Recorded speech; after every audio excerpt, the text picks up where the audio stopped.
Welcome once again. My name is Sam Odoi, and remember, this is Techcipe, where we build tech recipes. So today I want us to look at email security. Now, last time we set up your emails in a more secure platform. The platforms, as you said, there are many platforms. Our interest purely was to look at how do we make sure at least we have a good platform, so that you stop using the webmail and the email hosting services on where your website is hosted. We're going to tackle this question in the following format. The first thing we asked ourselves, why are emails attacked? Why is it an easy target? The second thing we ask ourselves, what do we do about them being attacked? And part of that is also, why am I getting too many spam emails in my inbox?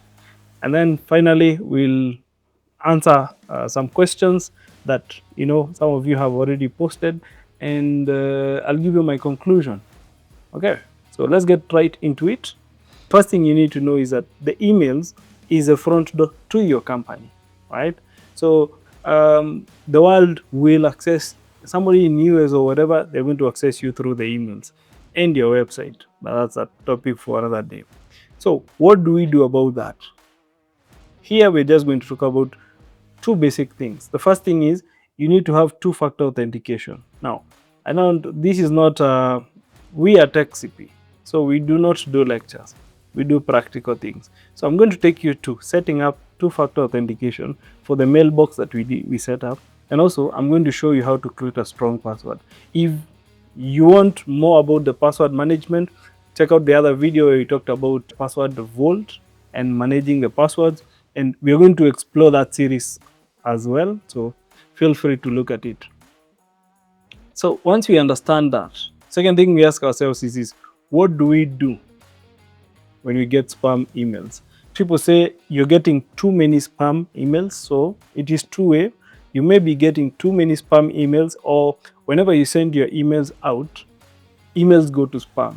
Now, in this particular video, we are talking about you sending emails out, and you have to call the people you're sending to and tell them, check on your junk or your spam folder to see our emails. Now, of course, we want our emails to be received with a good reputation, because that is normally the issue here, among other things. So what do we do for that? We set up things we call an SPF, a DKIM, and a DMARC. So remember, we're going to do this practically, so not to worry. I just want to give you a bit of an overview. So what is an SPF? So think about SPF like a guest list. Where do we start? First thing and most basic thing you need to do for every user in the organization, you need to make sure they have two-factor authentication. What is two-factor authentication? We're going to go deeper into it technically, but basically two-factor authentication is, once you log in, you normally log in with your username and password. Now, you need a third way of logging in. So the username and password is one combination of credentials. The second factor now, which is what we are saying, the first one is username and email. The second factor is, for example, you have a randomly generated code that may come, maybe you have an SMS or an app that generates that code. So you need to enable two-factor authentication for everybody. Why? Because let's say the attacker has a hold of your username and password, but then they still need the other PIN or the other code that is coming to your phone to actually log in. So it secures it a bit. And of course, make sure you have a strong password. And for a strong password, we said you need to have a password manager, because one of the policies an organization should implement is to have the passwords being changed at least twice a year. Okay, so if you're going to change passwords twice a year, I mean, our brains, we said, are not meant for storage. They're meant for creativity, and this is biblical. But story for another day. So if they're not meant for storage, they're meant for creativity. So we do not want the maximum number of passwords that a user can store in their minds is probably what, 3, 5. You do your best. I'm talking about different sets of passwords. Maximum, I bet 5, and 5 umejaribu. Mostly it will be 3. Okay, so if they can only store 3 passwords, they have access to all these platforms you're being asked to log into. You have your bank, you have your social medias, you have your work related stuff. And now at work, we come and tell you, hey, we need you to cycle this password every 90 days or every 6 months or at least once a year, whatever policy that we may institute. I mean, it is obvious that they are going to play around with this combination of what they already know out there, you know, and could already be a very basic password, but they're going to play around with this, so they're just adding 1, 2, 3, 4, you know, so that at the end of the day, when they are leaving the company, it will be password 100 if they have changed it 100 times. Check out the other video where we talked about a password management service that you can use for free. Okay, so that's the basic thing of where you should start. Now, the second thing that we want to look at is some people ask, I keep receiving spam, or when we send emails out, they go to junk mail, they go to junk. So I have to call my customer and explain, hey, I've sent you an email, but it is in the junk folder. Please check. Of course, that is not ideal. Ideally, what we want to happen. So we're going to answer what to do about that. Now, since this is a two-way street, you said we are sending emails or we are receiving emails. For today, or for this video, we're going to focus on sending out emails. Okay, so we are asking, whenever we send emails, we don't want to follow emails with a call. Hi, check the spam mailbox. Okay, so that's what we're gonna do. The things to do for that are 3 things. We're going to talk about SPF, we're going to talk about DKIM, we're going to talk about DMARC. Don't worry about the complex, you know, abbreviations and all. I will make it real simple and you're going to see it in practice. So for SPF, we have to understand what is SPF. So SPF is like a guest list in a party or a club or something like that. So basically, let's assume you have a party, there's a party happening, or you've gone to the club maybe, and then the friend who invited you is called Alex. Okay, but Alex also invited 10 other guests, 10 other people. So whenever they come to the door, they're going to say, hi, I'm here, I was invited by Alex.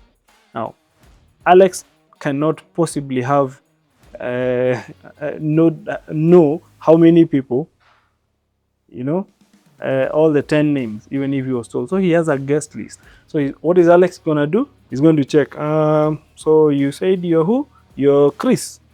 Okay, I can see Alex had said Chris can enter. That's the basics of it. So on the technical side, what SPF simply does is this: once an email is sent, it will check and say this email should only come from these servers. Now remember, your mailbox is hosted somewhere.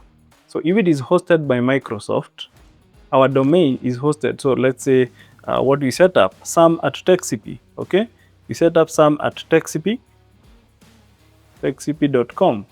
Okay, if this domain is hosted, say, in Zoho, or it is hosted in Microsoft, then our clients do not have any business receiving emails from sam@Techcipe but coming from Gmail. That is simply what SPF does. It checks. We know sam@Techcipe is hosted in Zoho. Did this email come from Zoho? Yes, no. Simple. Okay. Then if they try, of course, if it has come from Gmail, SPF check will fail. Okay, and if it fails, the server the receiving end will get suspicious and it will reject that email. So the intended user never receives it. The other thing that we look at is DKIM, and we ask ourselves, what is DKIM? Okay, so DKIM is like a wax seal on a letter. So remember, a while back when we were sending letters, so you'd seal the letter And then there was a seal. I'm sure you've watched a movie where kings and all those people used to put a seal so that if it is open, the seal is broken. All right? Or something like that. So if you think about that analogy, then you realize the goal of that is if the letter was tampered with in transit, then the seal is broken. So that is what DKIM essentially does. It is a digital seal, if we may call it. Okay, so if anything was tampered with, maybe somebody may have opened and changed the contents or something in transit, then DKIM will fail. Okay, so we have to understand that DKIM will not stop spam per se. It will not stop spam. What it does is it proves the authenticity and integrity. What that means is this. We have checked and realized that this email is not identical. Like the contents, something changed in this email. The email will still go through. That's what we are simply saying. All right. But there's something that is going to report back, which is what we are going to next, which is called the DMARC. Now, DMARC now is your security policy. It defines your security policy. So, policy in the sense that what should we do if X happens? What should we do if DKIM fails? What should we do if the SPF fails? That's simply what it does. Okay? So, if something looks wrong, we can do a few things. Number one, we can monitor. So do nothing. Monitoring means we are listening. If something happens, you send the email, let the email go through, okay? But even if once it goes through to the client that you're sending to, we have a report on our end. Hey, the email went through to client A, but DKIM failed. The email went to client A, but SPF failed, something like that, okay? The other thing is this, we can tell DKIM, we can also say, if something is suspicious, send this email to spam, okay? The other thing that we can do, if you will find something is suspicious, reject that email. So these are instructions we are sending to the receiving email server so that it can know how to handle this, okay? Then we also get a report on our side. So when you're configuring a DKIM and all these, you need to set up an email where maybe an administrative email that probably is caught by a ticketing server or something, where any reports that come back, such reports, they can be looked at by the IT department. We said basically the reports will tell you who is trying to impersonate you.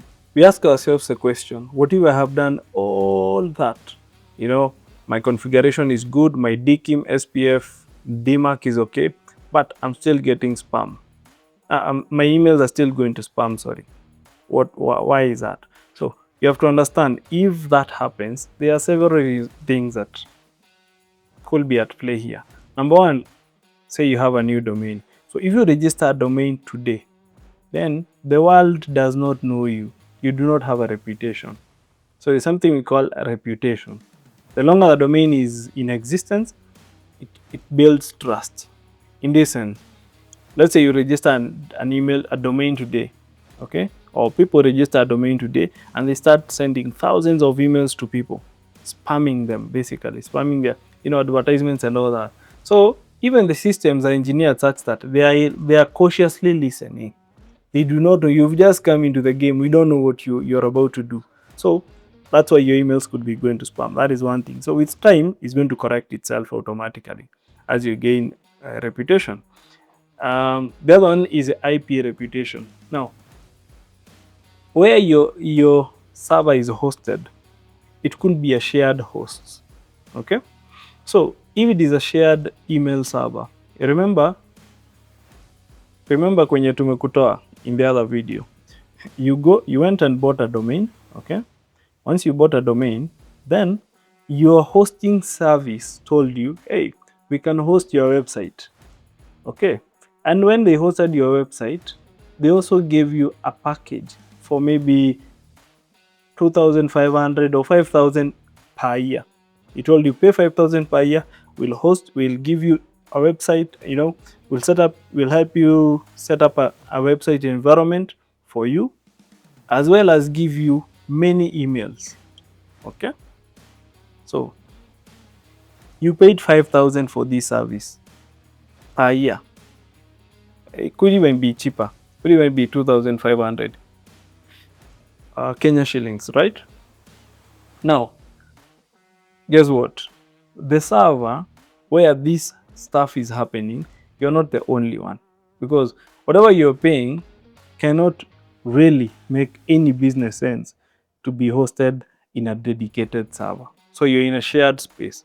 So in this shared space, if your neighbor or one of the other guys is misusing, so you're like, let's say you're like 50 people in that server, for example, or 50 services. If one of the services starts misusing start sending out advertisements and blah blah blah and stuff like that, then what is going to happen? The source IP for these 50 people, which is one, is going to have a bad reputation, and all the other 49 are going to be affected, including you. So that's one of the thing. Okay, the other thing is so you have your servers. I have many clients. Client 1, 2, that was supposed to be 1, 2, 3, 4, 5, up to 50, for example. All right. The other thing is this content triggers. So there's some content that you could be sending. You just come into the game and you've started using big words. What are these big words? Invoice. So what happens is this: whenever you're sending an email, the servers do not know what you're sending. Like the body of the email is encrypted, so they cannot read. However, the body, the header, where you say invoice for this or something like that, that header is visible in most cases, okay, and be decrypted. So if it is visible, not that it is insecure, but it is visible, let's just leave it at that. So if it is visible, that means we can see, the email servers can see, oh, this is invoice, or words like invoice, okay. Other big words could be urgent. You've just come in today and you're using big words, or you're sending links and attachments and blah blah blah, and your reputation is not good. So automatically stuff like that may potentially, before they know, they get to understand, oh, this is just an innocent guy sending invoices, then your emails may go to spam. The other thing is this: if there's no engagement, so let's assume emails, you send 1,000 emails a day, okay. 1,000 is too much, so let's say maybe 100 emails a day, okay. You send 100 emails a day and nobody is responding. Surely, obviously, you must be doing something wrong, right? So because of that, all these are some of the factors that aggregate to create a reputation. The other thing, of course, could be a misconfiguration. In the three things that we talked about, the DKIM, DMARC, especially the DKIM in the SPF, you could have misconfigured something there, okay? And a DMARC misconfiguration could also be something like you're too lenient on your DMARCs. You're just monitoring always. Even if you have many alerts, you have never put a policy to block or to reject or to, stuff like that. So I want us to log into Zoho Mail. This is where we set up our email. So this is a platform we use. And then we're going to look at how to set this. Now remember, what we are looking at here is outbound emails. Outbound meaning emails that we are sending out. Okay. Now, emails that are coming in, if we are receiving too many spam emails, normally it's a platform problem. Okay. First thing is a platform problem. Second thing is a security policies problem, but again on the platform. So that's why we are focusing on outbound. Okay, emails that we are sending that are going to spam. I'm going to log in here, and once I log in, good thing is the platform is obviously more reputable. They have better spam management servers than the webmail that you are using. Okay, so incoming spam emails will they have better filtering policies than what we were using before. But now it's our responsibility to make sure on our side we also do the right thing, make sure emails that we are sending out are being handled well. Okay, so we had not set up, the first thing we said, we need to set up two-factor authentication. So we already have a strong password. You notice when I logged in, it was automatically logged in and it was automatically populated by my password manager. Okay, so in this case I'm going to set up a password manager. Since you're using Zoho, they have their own authenticator which they prefer that you would use, but I prefer to use others. So I'm going to scan. I prefer to use others, like for example the Google Authenticator. So I'm just going to set it up here together, and then we see. Okay, I'm going to go to next. So we've scanned with our authenticator, and then what we're gonna do is enable MFA. Oh, sorry, this is not some Techcipe. This is Modoi.ke, but it's okay. MFA configure to your account, generate backup code. So again, I'm going to download this. Okay. Once I download this, then I continue to sign in. I'm going to save them in a nice location. So this is in case my phone is stolen or I have no access to the second factor authentication and I need to reset to access my account. So that's why they are backup codes. So it wants me to do some more things to enhance security. Also, it is asking me to download their authenticator. You can actually use it. I have nothing against it. It's just that I already have another one. Okay, so I'm going to say remind me in 2 weeks. Of course, they will keep pushing it. It's their product. They'll keep pushing it until I set it up. But hey, we are here. You're using a free account. You might as well go the whole way.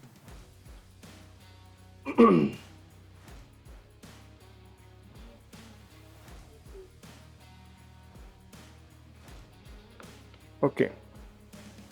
So we want to go straight to the mail admin. You can see we're going to the mail admin so that we can, manage the admin part. So far we've managed to do two things. We have a good password, of course, and we've managed to do the two-factor authentication. So now let's go and look at the DKIM, the SPF, and the DMARC in whichever order. You're logged into the admin console. So once you log into the admin console, this is where you can manage, for example, the domain. Now, remember we registered the domain motoi.ke. Okay. So once you go to the domain itself, you will see all this configuration. Now in the email configuration, you have MX records, for example. For our case, we have already registered everything, but I'm just going to show you, assuming you are to register the first time. So all these records that you see here have been provided to you by the ISP, and in fact, not by the ISP, sorry, by Zoho. So what we're going to do, we're going to delete it first and then provide the details manually. Again, so it's asking me to verify all that. So this is asking me to do OTP.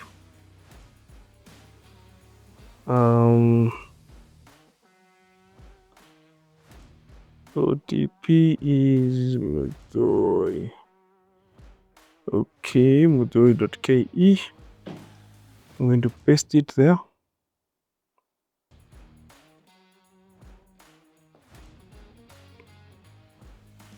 We have deleted the domain. So let's onboard the domain afresh, right?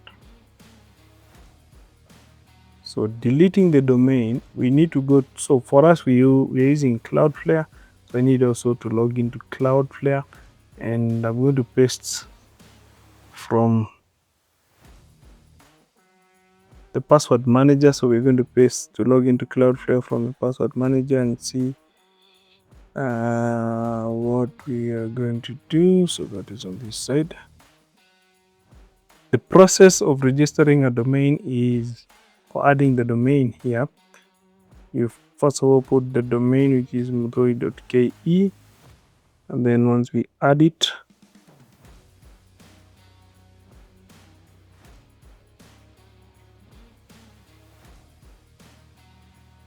it's going to ask us to verify ownership of the domain.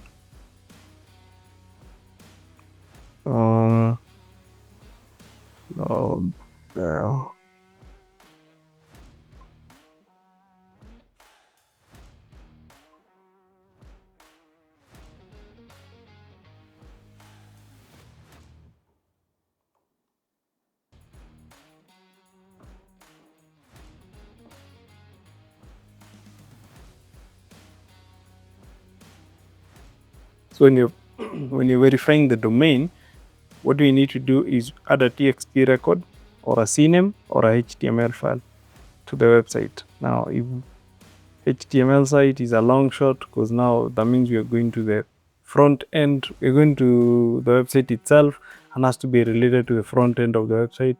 Not ideal. You want to go to the absolute back end. You can do a CNAME to it. Also not a very bad style, but a TXT name is better. So we're going to copy this TXT and then we're going to paste it in our DNS provider.